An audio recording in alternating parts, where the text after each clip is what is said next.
Bonjour, je suis le régional de l'étape, je suis Torqueno.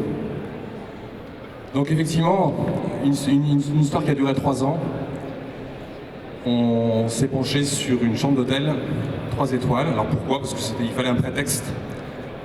On a été très surpris depuis quelques années dans les cahiers des charges des grands donneurs d'ordre, dont Accor, de ne trouver aucune mention, ni d'éco-conception, ni développement durable, dans l'aménagement à l'intérieur. Alors Bury, effectivement, c'est une longue histoire. À l'époque, on faisait du design sur les coins de table de bistrot. 132 ans cette année. Optilia est née tout à fait récemment, en partant de l'expérience accumulée, capitalisée depuis de longues années dans l'aménagement de lieux collectifs, de lieux recevant du public. Donc effectivement, ça représente quelques clients aujourd'hui. Et c'est ces clients-là, dans les cahiers des charges desquels on ne retrouvait pas de mention d'éco-conception. Donc on s'est dit, on va être proactif dans le secteur, dans le domaine, et on va tâcher d'inventer quelque chose d'un peu sympa. Donc qui dit sympa dit forcément design, vous l'avez compris.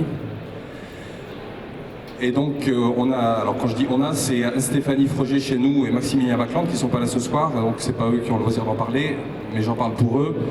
On s'est penché sur ce produit en prenant en considération l'ensemble de sa durée de vie, de manière à ce que ce ne soit pas du greenwashing, mais vraiment de l'éco-conception. Alors on a commencé par 2 ans de veille technologique matériaux avec l'aide du FCBA, un centre technique parisien, anciennement CTBA, qui nous a aidé à chercher partout dans le monde des matériaux soit recyclés, soit recyclables, soit même biodégradables pour certains d'entre eux, avec des propriétés particulières qui puissent nous intéresser dans le cadre de cette recherche globale.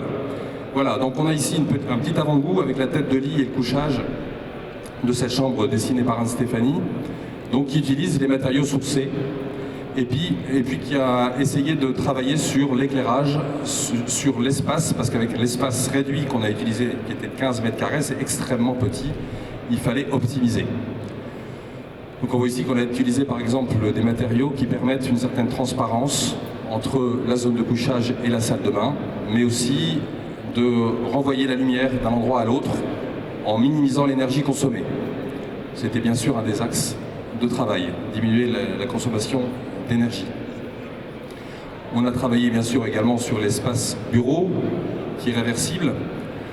On peut donc l'utiliser sur des chambres droite et gauche. On a utilisé ici du bois liquide, du lin thermoformé, comme les garnitures de porte de voiture. On a réutilisé ce qui se faisait dans l'automobile.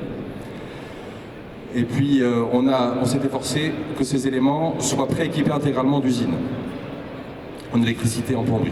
Là ici on aborde l'espace convivialité avec la zone qui sert de vestiaire, de rangement des affaires et éventuellement de making facilities, à savoir pouvoir se chauffer un thé ou un café par exemple. On a utilisé ici du chanvre et du lin qui sont tressés, tendus sur une base aluminium, donc intégralement recyclables sur des filières existantes. Les panneaux bois utilisés ici sont également tous alvéolés, donc extrêmement légers, de manière à diminuer l'impact transport, l'impact manutention, avec des assemblages spécifiques. On aborde ensuite la salle de bain où on voit au sol et au dos du lavabo a été utilisé du chêne donc rétifié, c'est-à-dire chauffé, ce qui a généré des gerçures qui ont été utilisées pour le design en les imprégnant d'une résine colorée, la couleur pouvant varier en fonction des thèmes choisis. Le bac de douche ainsi que le lavabo sont à base de déchets de carrière qui sont concassés, réduits en poussière et réagglomérés avec des huiles végétales. Et on a utilisé également du verre et de la faïence qui sont donc hydrotect, c'est-à-dire qu'en fait ils décollent la saleté avec les ultraviolets. Voilà, donc vous avez une vision là ici complète de la chambre à travers une image de synthèse. Ça c'était le projet au tout début. Vous voyez qu'il n'y a pas de grands écarts avec la réalité constatée sur photo. Voilà, donc on a un espace très petit, on a réuni toutes les fonctions. Donc la fonction couchage, la fonction salle de bain, vestiaire et la fonction bureau. Tout ça en prenant en compte aussi, bien sûr, les bâtiments basse consommation. Donc la menuiserie qu'on propose permet d'obtenir ce label basse consommation, BBC.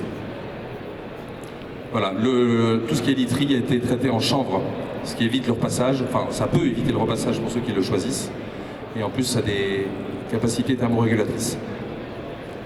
Voilà, on voit également que le radiateur qu'on a choisi, c'est un radiateur qui est à la fois un miroir, donc double fonction, ce qui limite aussi et les coûts et les éléments mobiliers, donc ça a un impact sur l'environnement plus réduit.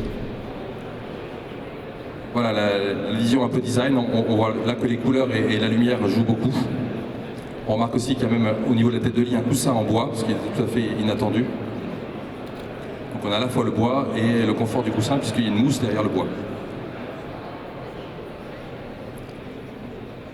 L'intégralité de l'éclairage proposé est un éclairage LED qui permet de diminuer la consommation électrique de 60%.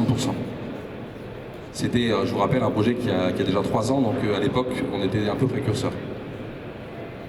Les encres utilisées tant pour les draps que pour le store sont des encres végétales, bien sûr. Donc les propriétés intéressantes, c'est des propriétés hygiéniques de la faïence et de la miroiterie. Donc c'est bactéricide et c'est également donc ça permet une dégradation des saletés à la lumière. Donc l'eau suffit à un nettoyage 6 jours sur 7. Il suffit de nettoyer avec des produits nettoyants une journée seulement sur 7. Voilà. Donc je pense qu'on a réussi à travers ça à recycler, à utiliser des éléments recyclables à 22%, des éléments recyclés à 22%, recyclables 82%. Et on est à 5% d'éléments biodégradables. Et cerise sur le gâteau, on est allé voir l'Institut français du design en fin de parcours, qui a eu la gentillesse de nous octroyer le Janus 2010 du commerce. Voilà, donc on a d'autres projets prévus dans l'avenir sur les mêmes bases, avec la société Optilia et d'autres clients.